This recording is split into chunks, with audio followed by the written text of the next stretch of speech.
சில சமயங்களில் ஒரு சில சம்பவங்கள் நம் சிந்தனையை தூண்டுவதோடு மனதில் இனிமையும் நிம்மதியும் ஏற்படுத்தும். அந்த வகையில் நான் கேள்விப்பட்ட ஒரு விஷயத்தை பகிர்கிறேன். சிங்கப்பூர் ஒரு அண்டை நாடு. இங்கு மற்ற நாட்டின் தாய்மொழியான தமிழுக்கு முழு சுதந்திரம் அளிக்கப்படுகிறது.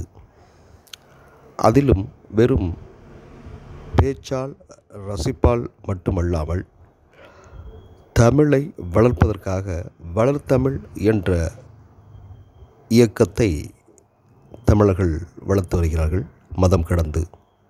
இதற்கு சிங்கப்பூர் அரசாங்கம் முழு உரிமை அளித்துள்ளதாம். இது குறித்து சிங்கப்பூரில் உள்ள வளர்த்தமிழ் இயக்கத்தின் சாதாரண உறுப்பினரும் நண்பருமான ஒருவரிடம் தொலைபேசியில் கலந்துரையாட போது அவர் கூறினார்,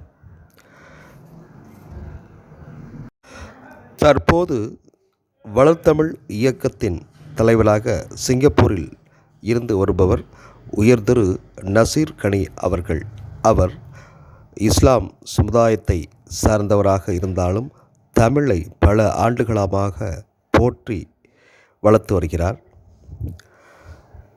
சிங்கப்பூரில் தமிழை பொறுத்தவரை மதம் இனம் கடந்து ஒரு செம்மை மொழியாகத்தான் நாங்கள் பார்க்கிறோம்.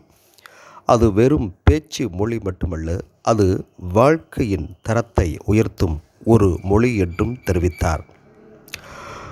புதிதாக வளர்த்தமிழ் இயக்கத்தின் தலைவராக பதவியேற்றுள்ள இஸ்லாமியரான திரு கனி அவர்கள் பல ஆண்டுகாலமாக தமிழ் மொழியில் ஈடுபாடு கொண்டு அதன் வளர்ச்சியில் ஈடுபட்டு வருகிறார்.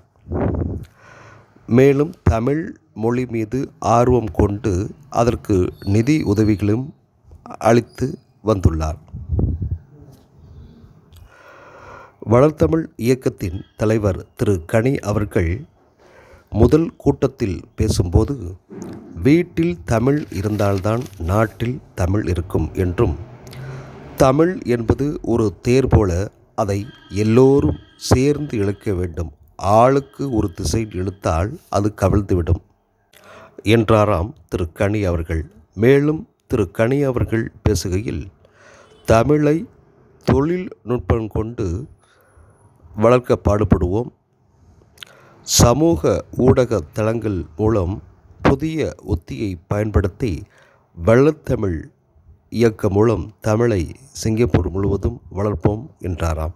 நன்றி, வணக்கம்.